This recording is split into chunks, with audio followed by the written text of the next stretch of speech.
जी हाँ, नमस्कार दोस्तों, स्वागत है आपका गुरुकुल धाम ऐप पर। और मैं आपके सामने लेके आया हूँ जनरल साइंस का वीडियो, पदार्थ और अणु की संरचना। और आप देखते हो कि हमारे ऐप पर आपको सिर्फ 1000 बच्चों तक के लिए मात्र 299 रुपये में आपको जनरल साइंस से करवाई जाएगी। तो आप जल्दी से जल्दी हमारा गुरुकुल धाम ऐप इंस्टॉल कीजिए और वीडियो का आनंद लीजिए। और आप बेसिक से लेकर के हायर लेवल तक की तैयारी के लिए आप हमारे साथ बने रहें। मैं आपको विश्वास दिलाता हूं कि आप सभी को शुरू से लेकर के मतलब जनरल से लेकर के, या हम कह सकते हैं कि जीरो से लेकर के आपको ऊंची एसएससी या सीजीएल तक पूछे जाने वाले प्रश्नों तक की आपको पूर्ण व कंप्लीट तैयारी करवाएंगे। अब हम आगे बात करते हैं कि हमारा आगे हम बात कर रहे थे कि पदार्थ की संरचना और अणु के बारे में, पदार्थ की संरचना और अणु के बारे में। तो अब हम आगे चलते हैं।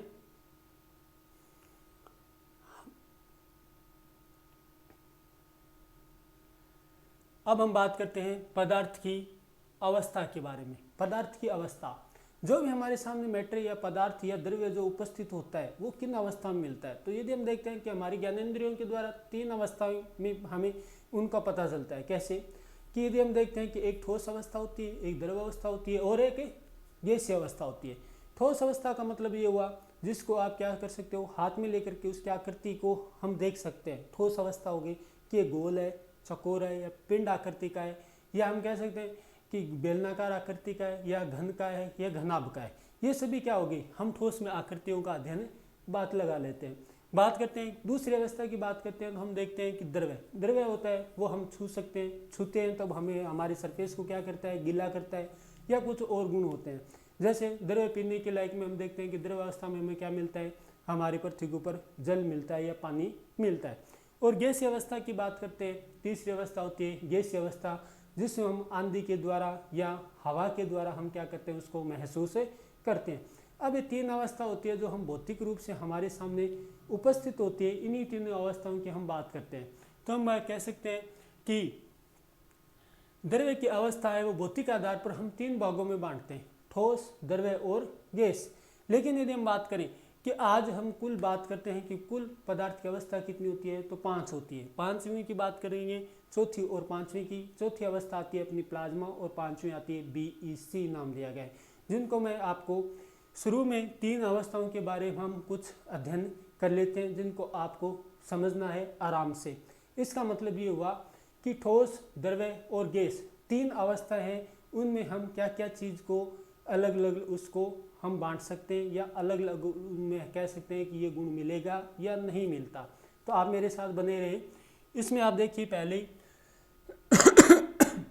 आकार की बात करते हैं, जिसमें आती है हमारी शेप या आकार का मतलब क्या होता है कि कोई भी पदार्थ होता है उसको हम देख करके हम ऐसा अनुमान लगा सकें या हम कह सकें कि ये इस आकृति का है, या मेरे सामने इसकी आकृति आंखों में ऐसी बनती है। जैसे घन हो गया, घनाभ हो गया, या हम कह सकते हैं बेलन हो गया। क्यों? क्योंकि हम उन्हीं शब्दों का हम कह सकते हैं कि जो हमारे सामने उपस्थित होता है। दूसरी बात हम करते हैं कि इनका आयतन का मतलब हो गया कि द्रव्य होता है उसका द्रव्यमान होता है, द्रव्यमान होता है मतलब उसका भार होता है, उसका आकार हो गया, तो उसके हम क्षेत्रफल से उसका आयतन ज्ञात कर सकते हैं। क्षेत्रफल होता है और उसका आयतन भी होता है। इसका मतलब क्या हुआ कि आयतन को मापने के लिए हम देखते हैं कि गणित में बेलन का आयतन होता है, घन का आयतन होता है, घनाभ का आयतन होता है, इसी प्रकार शंकु का आयतन होता है, गोले का आयतन होता है। इसका मतलब कि उसमें आने वाली मात्रा है उसमें वो कितनी होगी, वो हमारे क्या कहलाती है, आयतन कहलाती है। जो कि हम देखते हैं कि हमारे आयतन के रूप में ही द्रव्य पदार्थ को मापा जाता है। जैसे दूध हो गया, और यदि पेट्रोल लेने जाते हो तो आप पेट्रोल हो गया, वो लीटर के रूप में मापते हैं।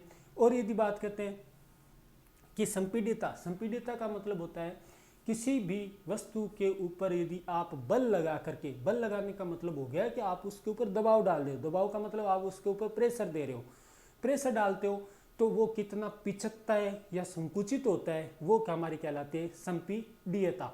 और अगला अब बात करेंगे कि ये द्रव्य पदार्थ है। द्रव्य पदार्थ में यदि हम बात करें कि इनके मध्य आपको पता है कि आकर्षण बल होता है, इसी वजह से वो आपस में क्या होते हैं, एक दूसरे से कठोर रूप से बंधे हुए होते हैं।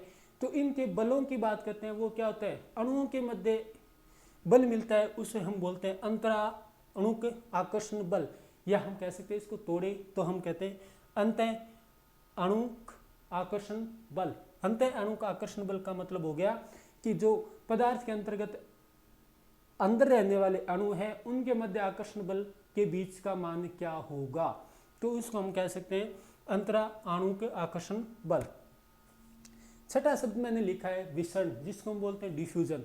डिफ्यूजन का मतलब ये हुआ कि कोई भी पदार्थ को आप यदि खुला छोड़ दो या उसको तापमान ज़्यादा कर दो या उसको टेम्परेचर में बढ़ा दो तो अपने आप कितना बिखरता है, मतलब उसका विसरण या विसरित कितने रूप में या कितने क्षेत्र में होता है, वो उसको बोलते हैं हम विसरण।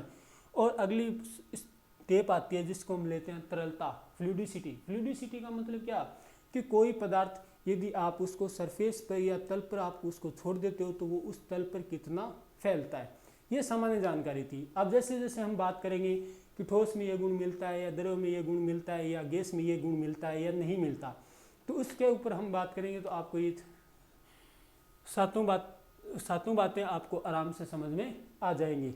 अब हम बात करते हैं पहली आकार।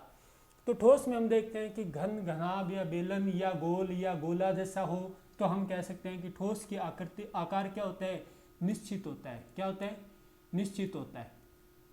ठोस का आकार क्या होता है, निश्चित होता है।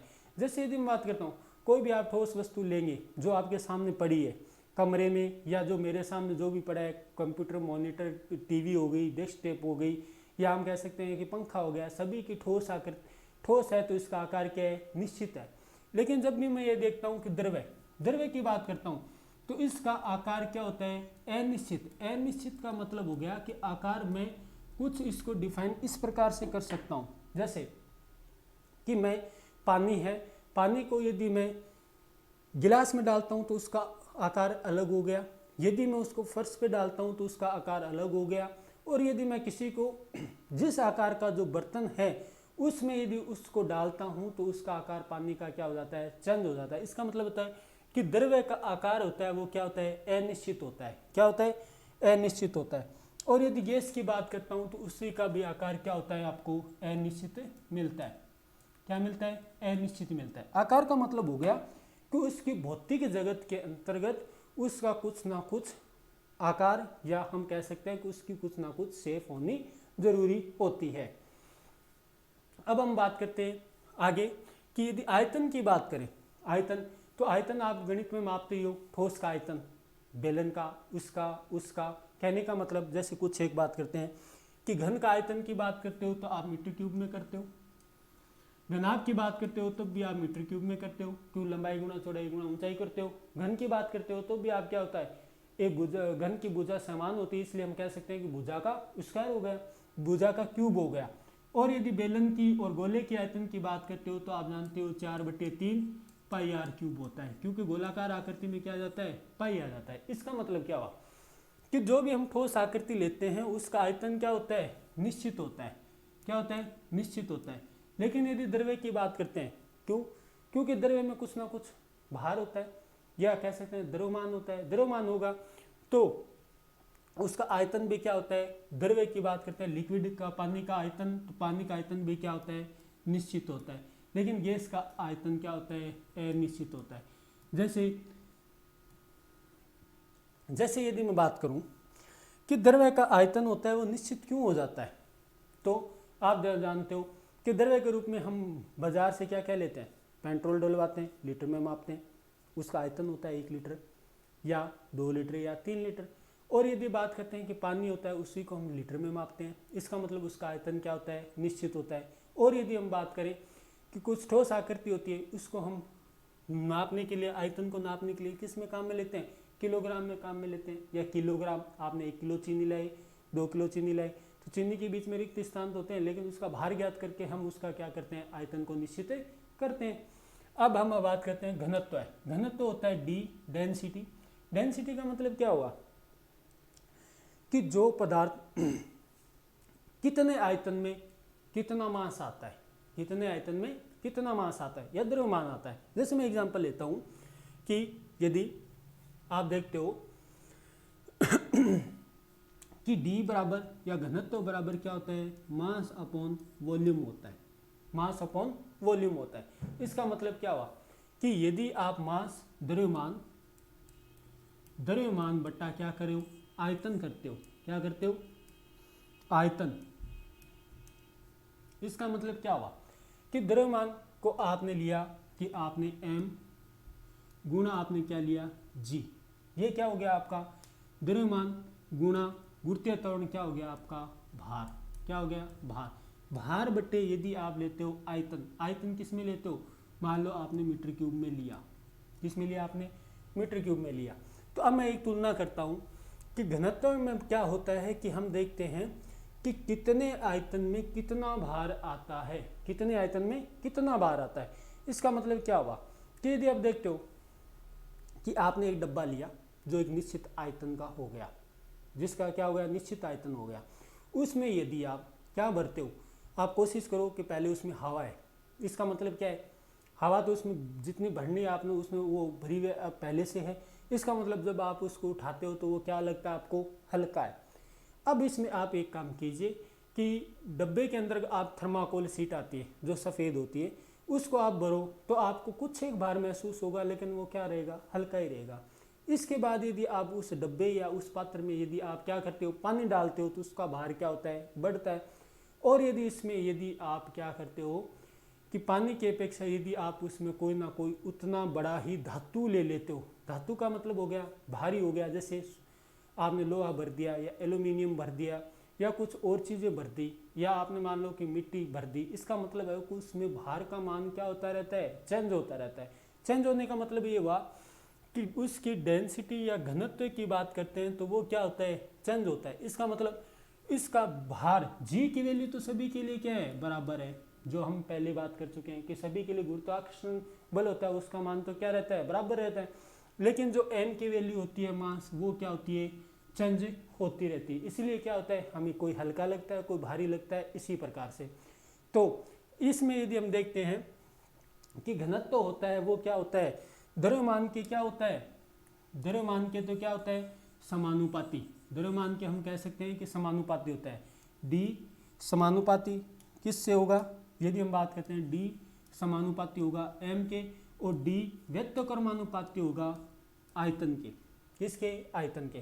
कहने का मतलब कि जो पदार्थ जिसका द्रव्यमान क्या है, ज़्यादा, या उसका भार ज़्यादा, आयतन क्या रहना चाहिए आपका, निश्चित। निश्चित का मतलब कि मैं यदि कहता हूँ कि 1 सेंटीमीटर क्यूब के अंतर्गत आप यदि अलग अलग पदार्थ लेते हो, मतलब आपने यदि अलग अलग द्रव्यमान के पदार्थ लिए, अलग अलग द्रव्यमान लिया, तो उसका भार भी आपको अलग अलग महसूस होगा। और यदि बात करते हैं कि आपने यदि जिसका यदि द्रव्यमान हमने क्या रखा, समान रखा, द्रव्यमान क्या रखा, समान रखा। इसका मतलब द्रव्यमान यदि हमने क्या रखा, समान रखा, इसका मतलब क्या हुआ कि आपने द्रव्यमान क्या रख लिया, समान रख लिया, लेकिन उनका आयतन क्या होगा, अलग अलग होगा। जैसे मैं आपको बात करता हूँ कि आप यदि 1 किलो थर्माकोल शीट लेते हो, वापस आयतन उसका क्या हो जाएगा, बहुत ज़्यादा बढ़ जाएगा। और यदि आप 1 किलो क्या लेते हो, मिट्टी लेते हो, उसका आयतन क्या हो जाएगा, कम हो जाएगा। और इसे यदि आप 1 किलो क्या लेते हो, लोहा लेते हो, तो मिट्टी की अपेक्षा उसका आयतन भी क्या हो जाएगा, कम हो जाएगा। मतलब कि जिसका आयतन कम होगा उसका भार क्या होगा, ज़्यादा होगा। इसका मतलब कि उसका घनत्व भी क्या होगा, ज़्यादा होगा। समानुपात का मतलब होता है एक चीज़ बढ़ने से साथ दूसरी चीज़ भी बढ़ती है, ठीक है। व्यक्तक्रमानुपात का मतलब होता है कि यदि ये चीज़ बढ़ती है, एक चीज़ बढ़ती है, तो दूसरी चीज़ क्या होती है, घटती है। तो हम घनत्व से हम बात करते हैं उसकी डेंसिटी की। तो डेंसिटी में आप देखते हो नॉर्मल रूप से कि आपका घनत्व की बात करते हो, तो इसमें आप देखोगे कि घनत्व बराबर डी बराबर क्या होता है, डी बराबर मैं यहाँ पर लिख देता हूँ, डी बराबर घनत्व बराबर क्या होगा, डी इक्वल टू क्या होगा, डेंसिटी इक्वल टू क्या होता है, m अपॉन वी।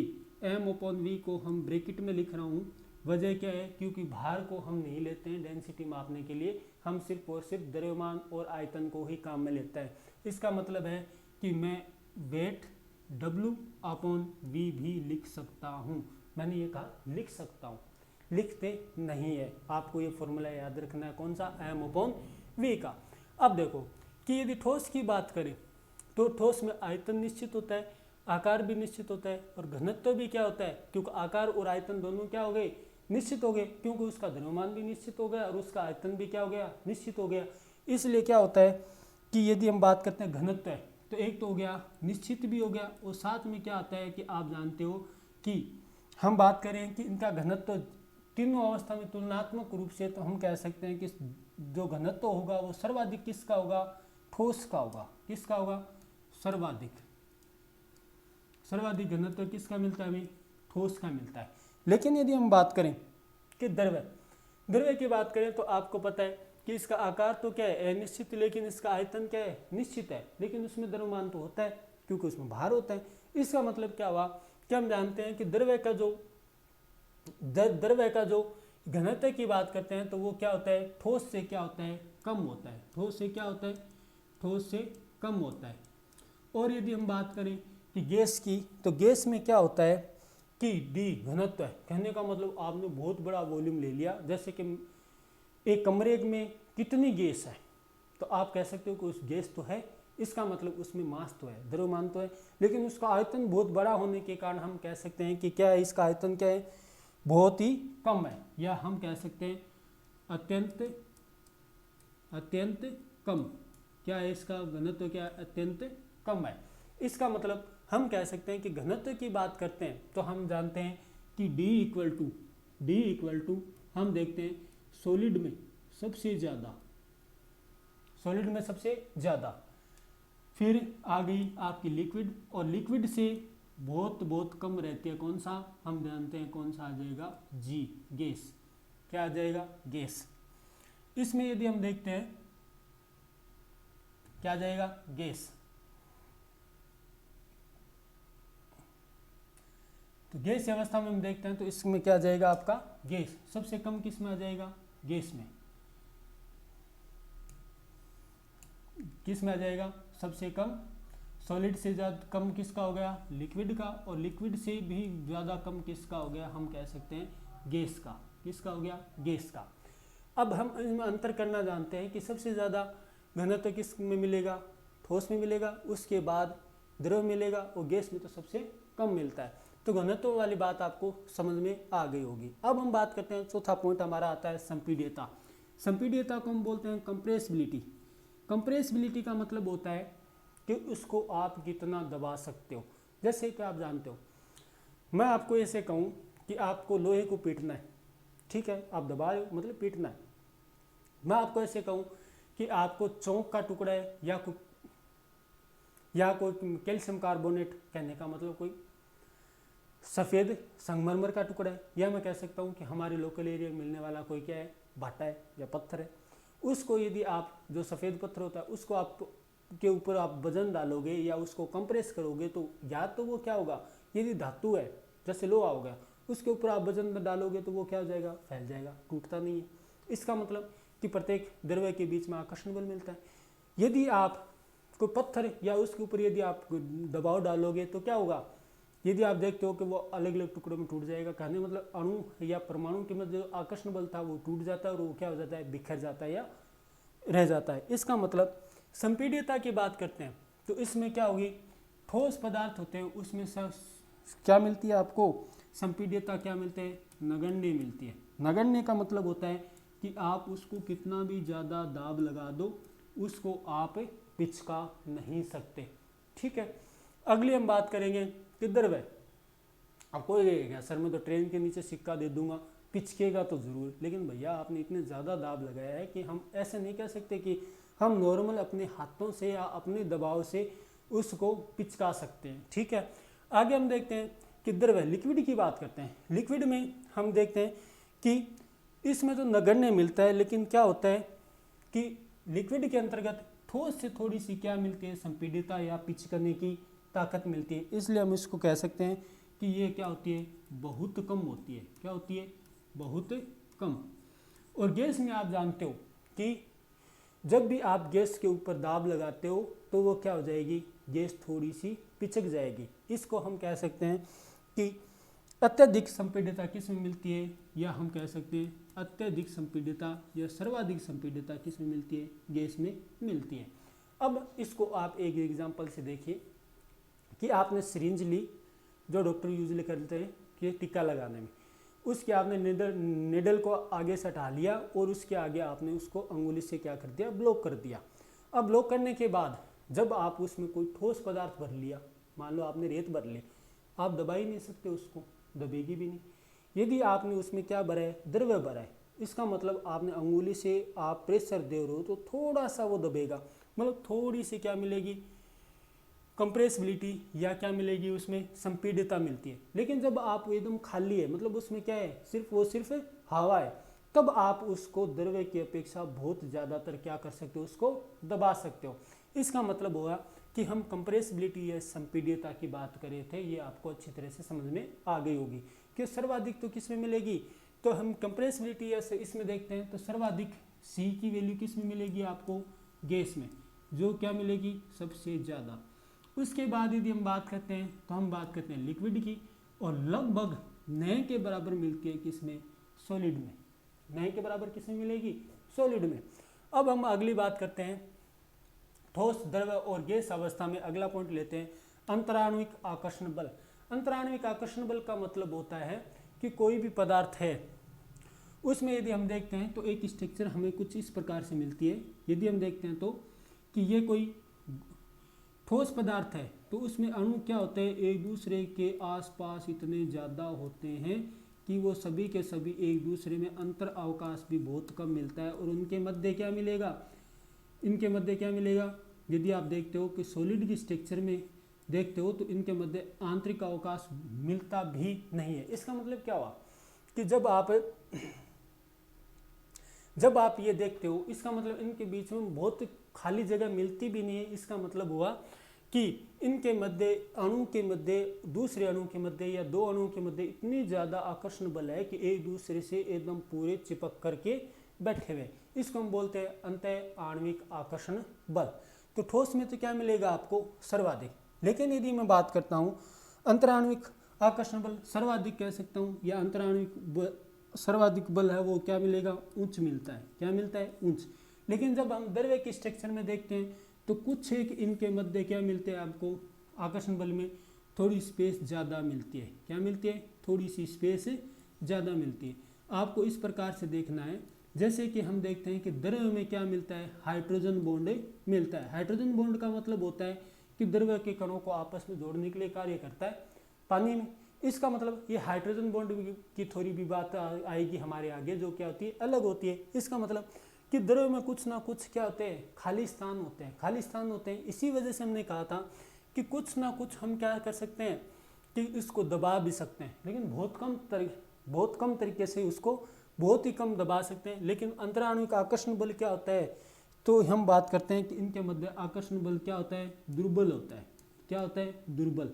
दुर्बल का मतलब हो गया कि इतना ज़्यादा आकर्षण बल नहीं मिलता कि यदि सर्वाधिक आकर्षण बल हो जाता तो ये किस में बदल जाता, ठोस में।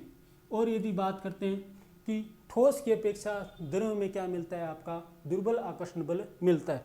और इनके यदि बात करें गैस में तो इनमें क्या मिलता है, नगण्य मिलता है। इसलिए क्या होता है, गैस के जो प्रत्येक अणु होते हैं वो एक दूसरे से स्वतंत्र रूप से क्या रहते हैं, फ्री रहते हैं। इसका मतलब क्या हुआ कि यदि आप गैस में देखते हो तो स्वतंत्र रूप से क्या मिलते हैं, एकदम बिल्कुल फ्री मिलते हैं। तो आप देखने का मतलब ये हुआ कि जब भी हम देखते हैं कि गैस के अणु के मध्य आकर्षण बल की बात करते हैं या अंतः अणु आकर्षण बल की बात करते हैं तो वो बहुत क्या आता है, कम होता है। कम नहीं कह सकते, कहने का मतलब नए के बराबर ही होता है। तो यदि हम इसकी बात करें अंतर आणविक आकर्षण बल, तो सर्वाधिक किस में मिलेगा, तो आप जानते हो कि सर्वाधिक आपको मिलेगा, मैं इसको यहीं पे लिख देता हूँ। अंतराण्विक आकर्षण बल की बात करते हैं तो ये आपको सर्वाधिक किस में मिलेगा, तो हम कह सकते हैं कि सर्वाधिक तो मिलता है ठोस में। किस में मिलता है, ठोस में। उससे कम मिलता है किस में, लिक्विड में। और न के बराबर, न के बराबर कहने का मतलब कि यदि नहीं कहें कि इनमें मिलता है या नहीं मिलता तो हम कह सकते हैं कि लिक्विड और इसके बीच में न के बराबर मतलब कुछ नहीं मिलता, वो होता है किसमें, गैस में। ठीक है, अब हम बात करते हैं विसरण। विसरण का मतलब हो गया उसके अणुओं का फैलाव। फैलाव की मतलब हम बात करते हैं तो आप जानते हो कि ठोस में विसरण या फैलने का कोई गुण नहीं मिलता, क्योंकि इसका आकार निश्चित होता है, इसका आयतन भी निश्चित होता है। और यदि बात करते हैं कि इनमें से अब अंतराणुविक आकर्षण बल इतना उच्च होता है कि ठोस में क्या नहीं मिलेगा, विसरण का गुण क्या होता है, बहुत कम होता है, या हम कह सकते हैं अत्यंत कम, अत्यंत कम।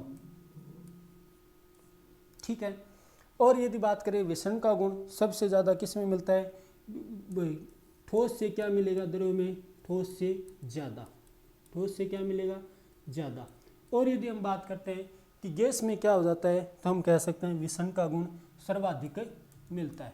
क्या मिलता है, सर्वाधिक मिलता है। अब इसको हम एक बात समझने के लिए काम में लेते हैं। जैसे मैंने किसी ठोस के ऊपर यदि कोई फैलने वाली चीज़ डाली है, कहने का मतलब वो अपने आप क्या होगी, हटेगी या फैलेगी, ये विसरण का गुण हो गया। अब जैसे मैंने किसी ठोस के ऊपर यदि कोई स्याही की बूंद डाली तो वो स्याही की बूंद उसी जगह पर क्या हो जाएगी, सूख जाएगी, अलग अलग जगह पर नहीं फैलेगी। ठीक है, अब आप कहोगे कि यदि स्याही की बूंद को यदि आप किसी कागज़ या पेपर पर डालते हो वो ठोस है, लेकिन उसमें यदि वो स्याही की बूंद या गीली स्याही जो फैलती है वो उसका सिद्धांत आता है कोशिकात्व के द्वारा। लेकिन जब आप द्रव के अंतर्गत यदि एक स्याही की बूंद डालते हो तो जैसे कि पानी के अंतर्गत आप स्याही की बूंद डालते हो तो उसमें क्या होता है, समान रूप से, बहुत समय ज़्यादा लेता है लेकिन समान रूप से पूरी जगह क्या हो जाती है, वो फैल जाती है। इसका मतलब द्रव में हमने कहा था कि अंतराणुविक आकर्षण बल क्या होता है, कम होता है। क्या होता है, अंतराणुविक आकर्षण बल क्या होता है, दुर्बल होता है या कम होता है। इसी वजह से क्या होता है, अणु होते हैं वो क्या होते हैं, गति करते रहते हैं। गति करने का मतलब हो गया कि द्रव्य के जो कण होते हैं उसमें काइनेटिक ऊर्जा होती है या गतिज ऊर्जा होती है। इसी की वजह से क्या होता है, द्रव में समय तो ज़्यादा लगता है लेकिन विसरण का गुण क्या होता है, ठोस से ज़्यादा होता है। अब बात करते हैं गैस। गैस में सभी अंतराणुविक आकर्षण बल उनमें क्या होता है, शून्य होता है। शून्य होने की वजह से उसमें अंतराणुविक बल, आकर्षण बल नगण्य हम कह सकते हैं शून्य होता है, तो उसमें सर्वाधिक क्या होती है, गतिज ऊर्जा मिलती है। क्या मिलती है, गतिज ऊर्जा। अगला टॉपिक भी मैं लिख सकता हूँ अपना 8वां, गतिज ऊर्जा, इसकी भी बात कर लेंगे। गतिज ऊर्जा ये क्या मिलती है, गैसों में सर्वाधिक मिलती है। गैसों में सर्वाधिक मिलने की वजह से क्या होता है, विसरण का गुण क्या मिलता है, उसमें सर्वाधिक मिलता है। जैसे मैं आपको एग्जाम्पल की बात करूँ कि आपने यदि गैस के अंतर्गत यदि आपने इत्र की बोतल खोल दी, इसका मतलब वो पूरे कमरे में बहुत जल्दी फैल जाती है, पूरे समान रूप से आपको सुगंध आती है। इसी प्रकार आपको कोई अगरबत्ती है, यदि वो सॉलिड स्टेट में, तब आप देखते हो ठोस अवस्था में तो उसको आपको नाक के पास ला करके उसका सुगंध महसूस की जाती है, लेकिन जब आप उसको जलाते हो तो उसकी स्मेल या सुगंध गैसीय रूप में पूरे कमरे में क्या मिल जाती है, समान रूप से मिलती है। अब हम बात करते हैं एक तरलता। तरलता को बोलते हैं लिक्विडिटी। लिक्विडिटी का मतलब हो गया कि कोई पदार्थ तरल है या नहीं है। तो अब ये तो आप जानते हो कि तरल पदार्थ हम किन को बोलते हैं, जो क्या होते हैं, तरल होते हैं या लिक्विड होते हैं। अब ये फैलने वाला गुण क्या होता है कि ये फैलने वाला गुण ठोसों में क्या होता है, अत्यंत कम होता है। अब मैंने अत्यंत कम क्यों बोला, अत्यंत कम मैंने इससे नहीं कहा कि ये शून्य हो जाते हैं। नगण्य शब्द का मतलब अत्यंत या नगण्य या अत्यंत कम का मतलब हो गया कि उसमें शून्य नहीं बोल सकते कि जीरो होता है। इसका मतलब है उसमें कुछ ना कुछ तो गुण मिलता है वैसा, ऐसा मतलब है कि हम कह सकते हैं कि तरलता का गुण सॉलिड में क्या मिलता है, अत्यंत कम मिलता है, अत्यंत कम कम। अब आप कहोगे कि जो खिड़की या दरवाजों में जो कांच लगा होता है, कई वर्षों बीत जाने से वजह से क्या होता है, कांच ऊपर से तो पतला हो जाता है, नीचे क्या हो जाता है, मोटा हो जाता है। इसका मतलब है कि उस ठोस कांच में क्या है, कुछ तो तरलता का गुण है। जो ऊपर वाला कांच था वो पतला होकर के नीचे की ओर जम गया, किस वजह से, गुरुत्वीय त्वरण की वजह से। इसका मतलब है कि उसमें तरलता का गुण तो मिलता है लेकिन हम कह सकते हैं कि बहुत ही कम मिलता है, अत्यंत कम।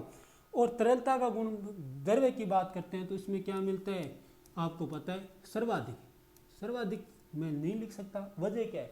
तरलता के गुण में यदि हम देखते हैं तो आपको अलग अलग तरीके से आप देखते हो कि पानी की अपेक्षा तेल होता है वो जल्दी फैलता है, सही बात है। जैसे मैं आपको एक बात करता हूँ कि हमने लिया, जैसे कि हमारे घरेलू में काम में लेते हैं कौन सा तेल, कौन सा? एक हो गया खाद्य तेल। अब आपको अंतर करना है खाद्य तेल, और एक आपको अंतर करना है, इससे ज़्यादा क्या फैलता है? पानी। और इससे ज़्यादा आपका क्या फैलता है? पेट्रोल। क्या फैलता है? पेट्रोल। ये तीनों चीज़ से आप जानते हो। इसका मतलब है कि इनमें भी किसी में ज़्यादा गुण होगा, किसी में कम होगा तरलता का, किसी में क्या होगा? अधिक होता है। इसका मतलब हम कह सकते हैं कि तरलता का गुण लिक्विड में क्या मिलता है आपको? लिक्विड या द्रव में आपको क्या मिलता है? तो हम कह सकते हैं क्या?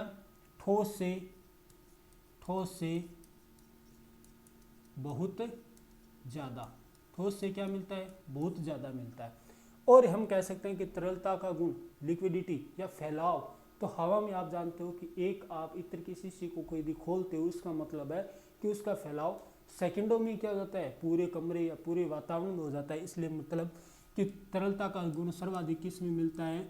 गैस में मिलता है। ठीक है, अगली हम बात करे थे, एक पॉइंट और हमने जोड़ लिया, कौन सा? गतिज ऊर्जा। गतिज ऊर्जा का मतलब होता है कि अणुओं के जो अणु बंधे हुए होते हैं इन अवस्थाओं में, उनमें अणुओं के में गतिज ऊर्जा मतलब जो हमारे हीट या तापमान दिया जाता है, जो वातावरण से वो तापमान लेता है, उसी को हम बोलते हैं गतिज ऊर्जा।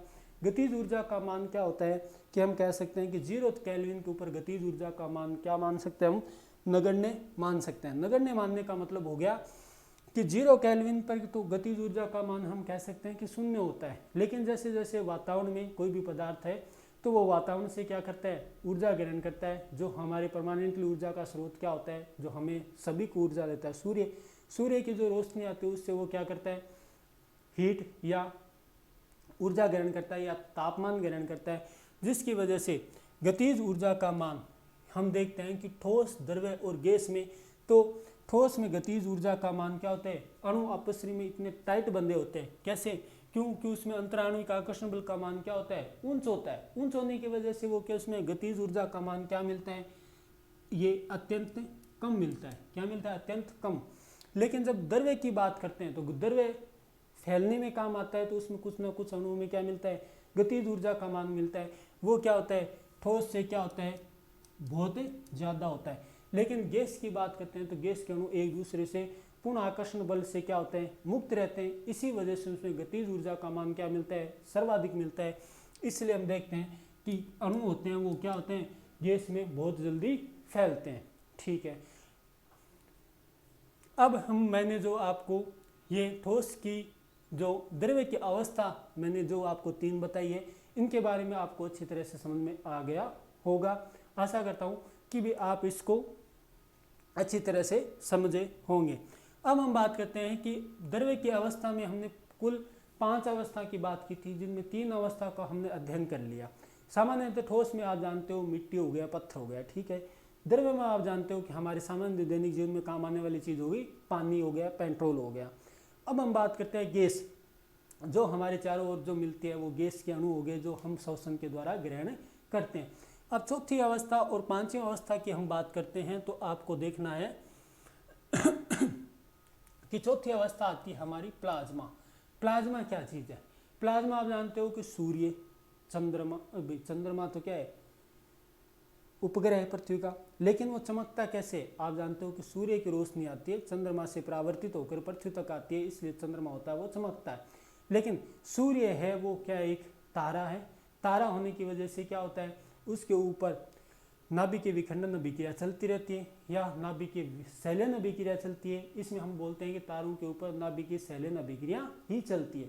इसमें क्या होता है कि अत्यधिक दाब रहता है और अत्यधिक क्या रहता है? ताप रहता है। इसका मतलब कि अत्यधिक दाब और ताप के ऊपर वो छोटे छोटे जो कण है, मतलब जैसे हाइड्रोजन और हीलियम, सूर्य पर क्या मिलता है? हाइड्रोजन और हीलियम। जब इतना दाब और इतना ज़्यादा तापमान होता है तो उसके ऊपर सभी कण होते हैं वो क्या होते हैं? टूट टूट कर पूरे को पूरे बिखर जाते हैं। कहने का मतलब प्लाज्मा अवस्था की हम बात करते हैं तो इसमें आपको कहने का मतलब ये हो गया कि दाब भी सर्वाधिक मिलता है और तापमान भी क्या मिलता है आपका, सर्वाधिक मिलता है। सूर्य का तापमान हम लगभग जानते हैं कि करोड़ का ताप कितना होता है, 6000 डिग्री सेंटीग्रेड। और इसका मतलब सूर्य में आकर्षण बल इतना ज़्यादा है कि वो प्रकाश के अलावा कोई भी वस्तु अपनी पृथ्वी तरफ या अंतरिक्ष की तरफ कोई भी चीज़ को निकलने नहीं देता। इसका मतलब कि दाब हम कह सकते हैं कि उसका गुरुत्वाकर्षण बल सूर्य का इतना ज़्यादा है कि उसमें से प्रकाश ही सिर्फ क्या हो सकता है, बाहर निकल सकता है।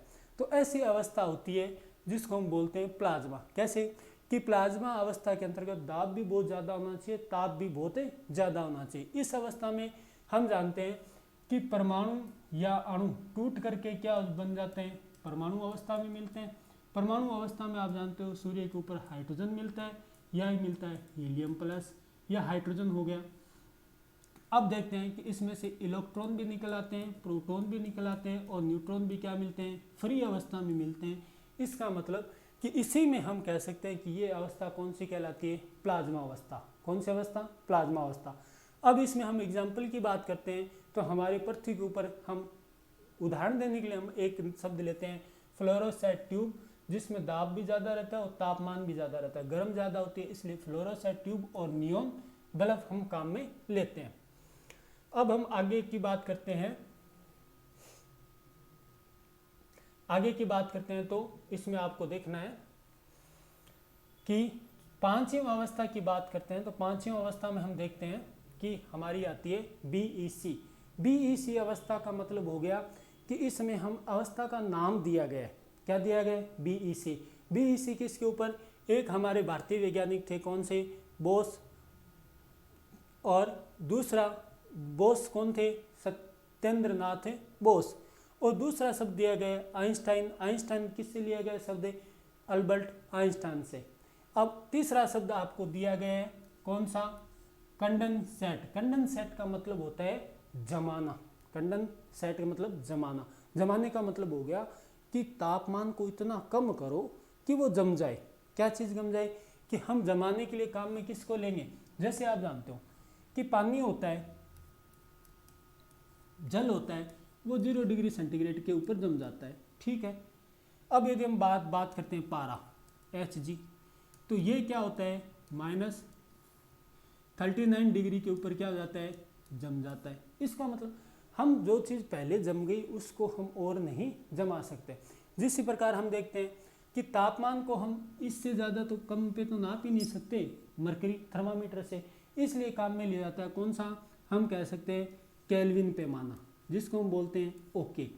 ओके मैंने शब्द लिखा है, इसका मतलब है 0 केल्विन। 0 केल्विन को हम क्या बोलते हैं, परम शून्य ताप। क्या बोलते हैं, परम शून्य ताप।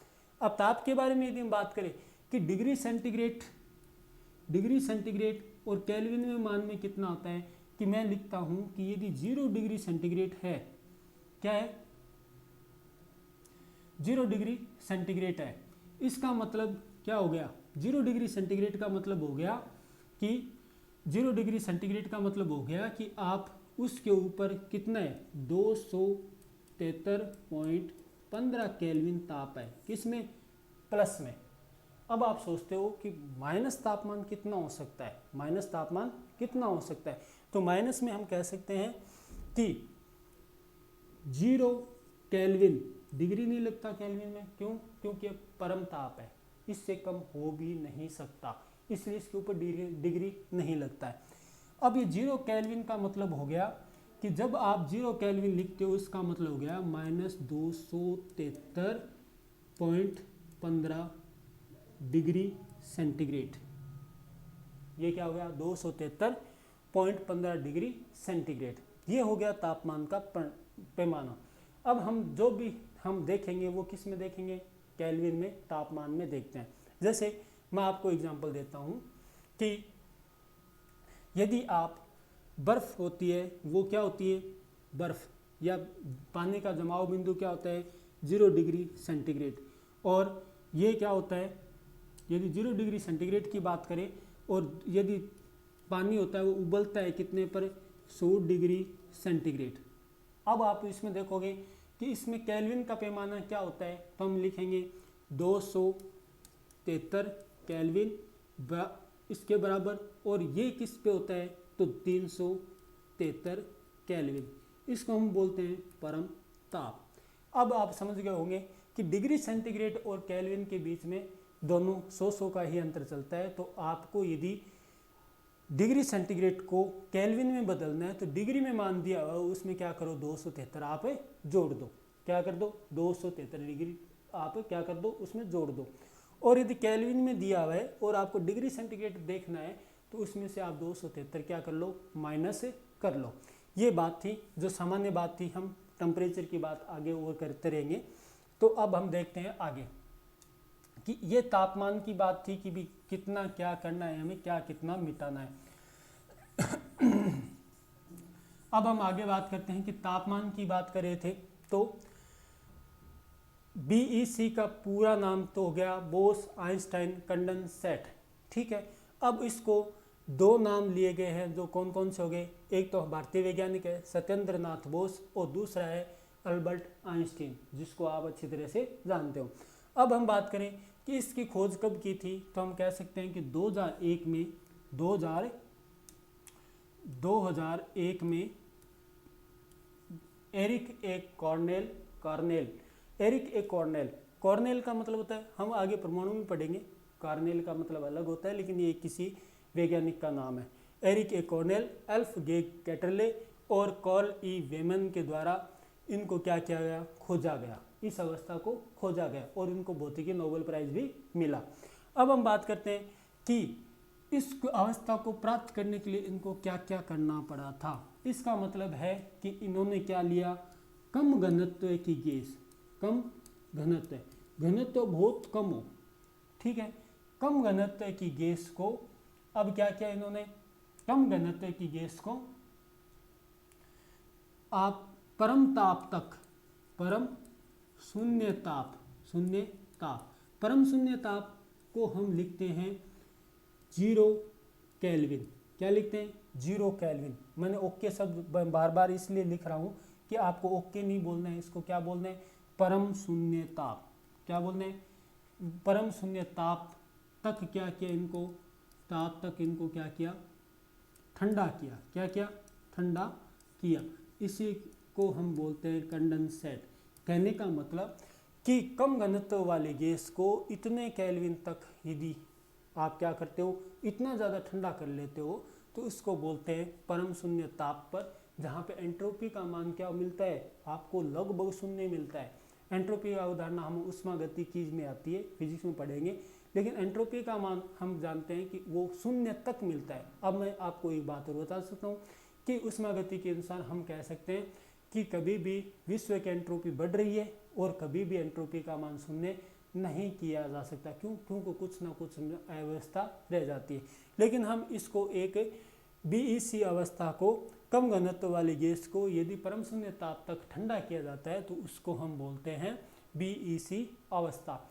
अब पदार्थ या द्रव्य या मैटर की आपको पांचों अवस्थाओं के बारे में अच्छी तरह से जानकारी प्राप्त गई होगी। अब इसमें ज़्यादातर पूछने वाले बोस आइंस्टाइन ये शब्द है, इसके ऊपर आपको ये ध्यान रखना है कि ये शब्द किससे लिए गए हैं। और दूसरी बात कि इसमें से किसने प्राप्त किया था, तो ये तीनों ही क्या है, अमेरिकी वैज्ञानिक है।